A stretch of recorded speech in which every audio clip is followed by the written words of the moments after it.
आज भारतीय जनता पार्टी सांगली जिल्हा ग्रामीण यांच्या वतीने सांगली येथे दिनांक 17 सप्टेंबर ते दिनांक 2 ऑक्टोबर या दरम्यान होणारा सेवा पंधरवडा तसेच दिनांक 25 सप्टेंबर ते दिनांक 25 डिसेंबर या दरम्यान होणाऱ्या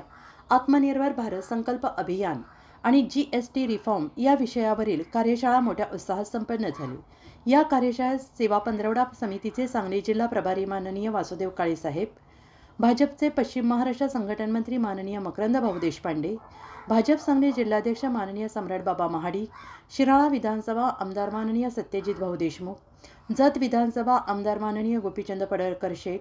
माजी आमदार माननीय पृथ्वीराज बाबा देशमुख, सांगली जिल्हा बँकेचे संचालक माननीय राहुलदादा महाडिक, माननीय माजी आमदार माननीय भगवानराव साळुंखे अप्पा,